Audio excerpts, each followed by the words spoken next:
Well, I don't know if you know this or not by now. And I saw that post from Angel Reese, or what I thought was Angel Reese, or whatever I got told was Angel Reese, about the white girl didn't want any of the fade or something like that. I thought it had to be a mistake. Somebody asked me about it, and I said, no, surely to God she would not have even Angel Reese surely realizes not to repost something like that, right? Welcome to the only venue where we analyze current events in sports without any filters, scripts, or excuses, where the truth resides. This is where we call things what they are, even when they are difficult, especially when they are uncomfortable. It is not the place for contrived stories or corporately sanitized comments. Hell, I guess I was wrong. I guess she did. And so now that I'm really starting to look into this, I'm like, God, not only is this real, but you've got media members that actually do try to hold the WNBA to some kind of responsibility. They're talking about there's no room for hate, this and that and the other one. And you got a player that's blatantly advocating for violence against far and away your most popular player. All right, and bringing race into the situation. Today, we're delving into what could be the most significant dispute the WNBA has ever had. It goes beyond basketball. Let's examine this. It concerns culture, race, integrity, and what happens when a league that violates equity and justice is unable or unwilling to uphold its own standards. At its core are two rising stars, Angel Reese and Caitlin Clark, and behind them is a league that is on the verge of becoming a parody of itself. But this was put out right here. Again, hell, I thought it was fake originally. And I guess it's not. I mean, it's crazy. White girl running from the fade. There's Angel Reese right there. There's, of course, Caitlin Clark doing the responsible thing, not wanting to tank her public relations. Like Angel Reese walking away after the take foul the other night, or the other day against the Chicago Sky. It all began with a single TikTok social media post that went viral and was captioned, "White girl running from the fade." In order to preserve her reputation and prevent a confrontation, Caitlin Clark, arguably the most well-known athlete in women's sports at the moment, decided to walk away and disengage after taking a hard foul during a WNBA game between the Indiana Fever and the Chicago Sky. And I was like, again, somebody sent that to me and I said, it's got to be fake. And I was like, nope, here's a video on TikTok right here. And that picture is in this video. And it was reposted by Angel Reese. And let's see if I have the ability there. I'm going to just turn that down because I don't want a copyright strike. But right there, there's the picture. And Angel Reese did, in fact, repost this on TikTok, it looks like, and share it. And I'm like, are you kidding me right now? Or are you kidding me? And the WNBA is going after and lecturing Indiana Fever fans in this investigation? Are you trying to tell me Angel Reese is not going to get suspended for this, not going to get fined for this? Or is the WNBA too gutless to stand up against things like this, even if it is against a white woman? Now, that would be regarded as admirable in any rational world, the kind of level-headedness you'd want from a leader, but someone saw that as a chance to sow discord and reframed the incident, making it into a meme with a caption implying that Clark was a coward who was literally fleeing from a physical conflict because she was afraid. Right here, Angel Reese cries about racism that never happened, then goes on and reposts openly racist TikToks. This is why the WNBA is a joke and not only allows but encourages racism against white people. Well, it takes a step further here, because my boy over at Outkick, Bobby Burack, who's a hell of a good journalist, did reach out to the WNBA. Right here, I asked the WNBA if they had a comment on Angel Reese's racist post on TikTok about Caitlin Clark. The league had no comment, nor would it address Reese suggesting she wants to fight Caitlin Clark. So much for, quote, zero tolerance for hate. You know, the WNBA is running an ad right now about, I think, the physicality of the league. And at some point, we just gotta ask the question: is this what Kathy Engelbert and the WNBA wanted? Is this what they wanted? Is all this drama, all this? I mean, I understand it's good for ratings. Maybe the commissioner's sitting back and she's secretly smiling about this or whatnot, but you're still targeting the fan base that's funding this whole thing in the Indiana Fever. Even one of the greatest stars in the league, Angel Reese, who has millions of followers and a huge public platform, shared it. Nevertheless, she didn't qualify it or dispute it, magnified it, and that's where everything shifted. To fully comprehend the significance of this moment, you must comprehend these players. Not just another rookie, Caitlin Clark is a phenomenon, a ratings powerhouse, and a cultural lightning rod.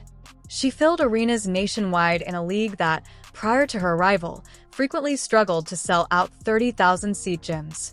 She brought attention, money, and unparalleled visibility. Angel Reese is also a powerhouse. When Angel reposts a racist video mocking Caitlin Clark, the symbolism doesn't just exist in the moment. It echoes through the culture and says something much deeper. When the WNBA does nothing about it, they're also making a statement about whether they believe that a wave of young black athletes are reclaiming the narrative and refusing to be boxed into anyone's mold of acceptable behavior.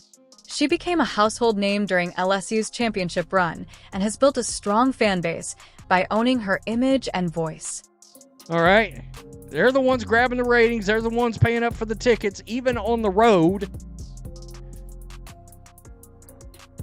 And I've got to wonder, are you going to start seeing more empty seats even at Caitlin Clark games? Because I can tell you this, just from what I can gauge, a lot of Fever fans are already sort of fed up. All right, they're already sort of fed up. And you could hear it from the crowd. The crowd said that they, Kathy Engelbert came over and lectured the crowd prior to the game the other day. How about at Kathy Engelbert? Does she have any comment? If the at WNBA wants to be taken seriously, we should have transparency on these types of issues. Absolutely. Let's dissect the WNBA. For years, the league has marketed itself as the League of Values, a league of accountability and inclusivity. They run campaigns about respect, preach unity and togetherness, and highlight their diversity as a source of pride. So why is it that every time fans shout something deemed inappropriate, whether it's genuinely offensive or just inconvenient, the league launches an investigation? When critics challenge the narrative, they are called bigots or misogynists. But when a player with significant influence reposts something blatantly targeting another player and bringing up race, the WNBA acts as though nothing happened. There is no public warning, no disciplinary action, no statement. That is cowardice masquerading as advancement, not leadership. The WNBA is officially having their Jussie Smollett Bubba Wallace hoax situation right here, right now. You're watching it. And there's other things going on like this being shared by Angel Reese. WNBA's turning a blind eye to it. Do they not realize, look, if you want to be taken as a, number one, if you want to keep all these new fans around, and you want to be treated like a real sports league, you've got to start taking things like this seriously and quit worrying about going after somebody because they made a crack about Brittany Griner being arrested in Russia. Sports fans are going to go after Brittany Griner over that. They're going to heckle her over that. I heard that yesterday and was like, are you kidding me? fact, Brittany Griner got arrested in Russia for cannabis oil, which is illegal in Russia. You expect sports fans to not literally heckle her with that during a game? Have you ever been to a Raiders game, an Eagles game? You gotta be kidding me. Let's act out this scenario in reverse. "Black girl can't handle the smoke" is the caption on a video that Caitlin Clark posted. As you can imagine, there would be widespread indignation, innumerable think pieces, protests, demands for suspension, brand deals being canceled, and a week of coverage by ESPN. Activists would swarm social media, and with good reason. That would be offensive, inflammatory, and completely inappropriate. So why is it acceptable, but when it's reversed, the response is uneasy? To be clear, it is unacceptable, but some people act as though it is because they are scared to confront the double standard for fear of being labeled racist, even when they are pointing out instances of racism. If the WNBA wants to be taken seriously as a professional league, it must stop treating morality like a buffet where you only pick what suits your agenda. Let's now discuss the people who actually keep the lights on the fans at this moment. Racism is racism. It is not justified by the history of oppression, by frustration, or by empowerment to attack someone based on their race regardless of the context. Fans of the Indiana Fever are some of the most devoted and active players in the WNBA.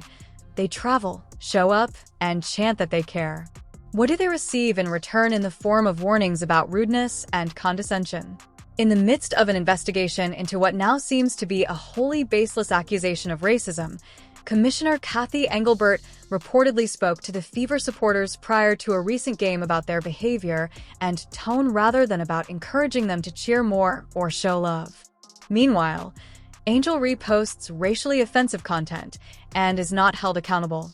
You can see why this is an issue without a degree in public relations, and you can comprehend what happens when fans start feeling denigrated by the league they back. You simply need common sense. The situation could develop so terrible that you will see empty seats once more, even at Caitlin Clark games. A joke is the finest way to convey the ridiculousness of the situation. Yes, it's a joke. Recently, a satirical page published a phony headline. It was a joke for the WNBA to ban booing. Despite being a satire, hundreds of people mistakenly believed it to be real because it seemed like something the WNBA would truly do. NBA Centel, which is a parody site, a satire site, shared a fake post about the WNBA banning booing. All right. At first glance, I saw it and was like, well, I can't believe it took them this long. And then I saw who posted it and was like, okay, good. But that just tells you it got a lot of people. That post, a lot of people thought it was real.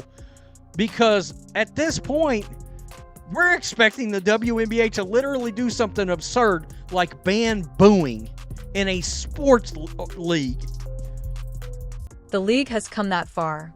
Conclusion: when individuals believe that satire has turned into prophecy, the distinction between reality and absurdity has entirely vanished. You're no longer seen as a professional operation. Instead, you're a punchline, a circus, a performance without a script, and once fans start laughing at you rather than with you, you're in big trouble. If your league were to outlaw booing something that is literally a part of the sports experience, let's take a break from the court and discuss business. Broadcasters don't spend a lot of money on controversy-heavy products. Advertisers don't invest in upheaval. Partners don't want to commit to uncertain PR nightmares, and when a league indicates that it can't even implement its own code of behavior consistently, sending a strong message to those in charge of making decisions. You can't rely on us. Every company that partnered with the WNBA because of its principles is now paying close attention, and every instance of hypocrisy or cowardice erodes that foundation. If the WNBA loses the trust of its corporate partners, no amount of TikTok virality will be able to save it. At what point does Adam Silver intervene? Remember that the WNBA operates under the NBA's umbrella. These teams are partially owned by NBA franchises, and their success or failure reflects back on the entire sport. If this trend continues, it's not just a WNBA issue. It turns from a basketball issue to a brand issue. Because Caitlin Clark introduced the WNBA to millions of new fans who had never seen a women's game before, and because those same fans are now watching in disbelief as the league mishandles one crisis after another, Adam Silver needs to ask himself a tough question. Does he want to be remembered as the commissioner who expanded the global game, or as the one who watched as the women's league destroyed itself from within? If Silver is concerned about long-term sustainability, now is the time to act, not next season or after the playoffs. The WNBA is now at a historic intersection one. They must decide not only about Angel Reese or Caitlin Clark, but also about who they are and who they want to be, because the harsh reality is that you can't have it both ways. You can't say that there is no tolerance for hate and then put up with it when it suits your story. You can't reprimand fans and then excuse players. You can't position yourself as a league of values and then remain silent when those values are violated. You're either a legitimate league or a political theater. You're either legitimate or fraudulent. So what will the WNBA be?